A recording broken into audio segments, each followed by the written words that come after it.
Coming up on News in Depth, meeting of the legal minds. President anxiously awaits outcome of meeting between Williams and Nandlal. ExxonMobil briefed stakeholders on development, and government continues to close illegal mining operations. News in Depth begins now.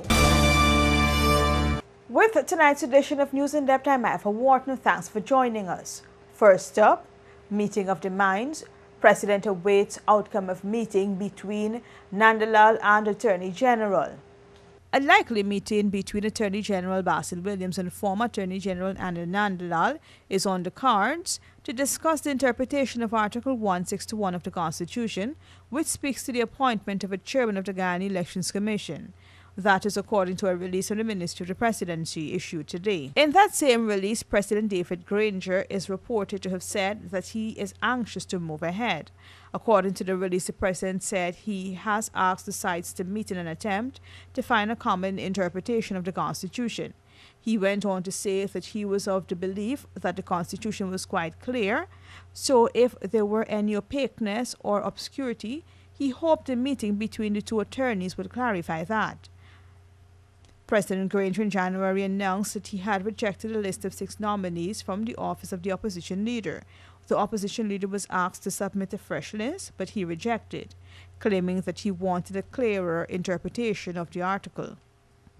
ExxonMobil officials are in the country and they have briefed stakeholders on their development and preparation for extraction. Oil giant ExxonMobil, together with the Natural Resources Ministry, today held a series of meetings with stakeholders to brief them on the status of their exploration, particularly on the Liza project. The briefings were held at the Marriott Hotel. Minister Trotman said previously briefings were held, but he believes the time is right to include other stakeholders. Among those briefed today were Prime Minister Moses Nakamutu and members of Parliament. What is different about this briefing as against others is because I believe Mr. Koo comes bearing good news about the actual development of the Liza resource.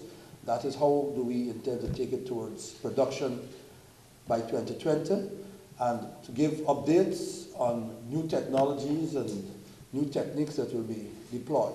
It is important as Guyanese and particularly as policymakers that we know what the resource is, how it is going to be exploited, and captured and developed, and very importantly, at the policy and how are we going to use the resource for the benefit of all Guyanese. Meanwhile, a team from ExxonMobil met with opposition leader Barry Jagdeo at the office of the leader of the opposition on Church Street. The Natural Resources Ministry previously announced that it would be holding a series of meetings countrywide to educate Guyanese on the oil industry and its benefits. ExxonMobil in 2015 announced its discovery of a significant oil and natural gas find off Guyana's shores. The company has since announced that it will begin extraction by the year 2020. More news on the other side of this break. Hey, looky there. Let me go techie boots. Boots? No, mama, I ain't gonna get lock up teeth in them big stinky 30-second boots. Plus, it gonna be more cheaper online. And then got my favorite color, pink. Let me go along. Online shopping. Cheaper, faster, better. Pass back.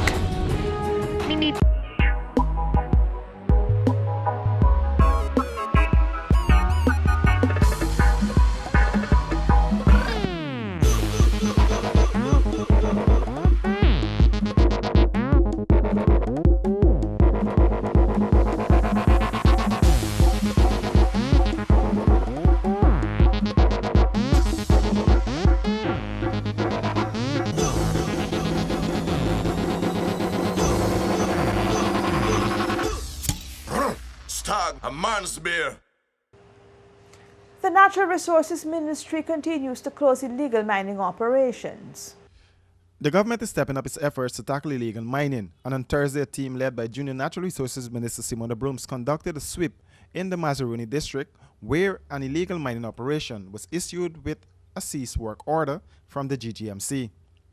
The GGMC team comprised of GGMC's Division Manager Diana MacDonald and Deputy Chief Mines Officer Corwin Josiah. The well-established mining operation had a fleet of excavators, and several 8-inch engines in operation.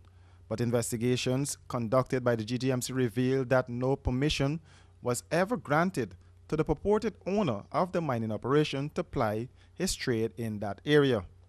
The operation is being run by Desmond Mattis, and he says the land is owned by Ricky Ramnarine, who he pays a percentage to from the gold he extracts. It's illegal operation and it's illegal mining also that is taking place. The mere fact that he's here without permission, the dredges, they're not licensed. They have no permission to mine here.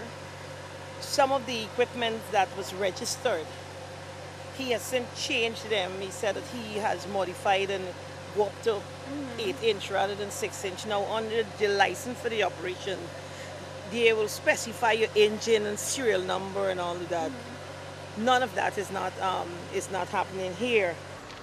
The young miner said he invested millions of dollars into his operation, and he owes the bank as well. He was advised by the minister and her team on how to put his house in order. Food importers are warned against the importation of expired or near-expired products. Imports with less than 75% shelf life will be refused entry, according to the Government Food and Drug Analyst Department. The department in a release today issued a warning to food importers, with particular emphasis being placed on importers who import food for further processing or use in the fast food industry, to ensure that those items are not expired or should have at least 75% of their shelf life at the time of shipment. The department said on a regular basis it has intercepted containers with expired products or with a few days of shelf life remaining. Citing one example, the department said a container arrived on December 24, 2016, with one item being expired since June 2, 2016, others on November 19 and December 17, 2016, while others would have expired in January 2017. The department said it will no longer be facilitating the separation of items at ports of entry or warehouses, and that action will be taken against importers who deliberately perpetuate this practice of importing expired or short-dated items. Such actions, the department said, will not be limited to the refusal of entry only, but will also include legal proceedings against perpetrators. That's a wrap for this edition of News in Net. Do join us again tomorrow, same time for another edition.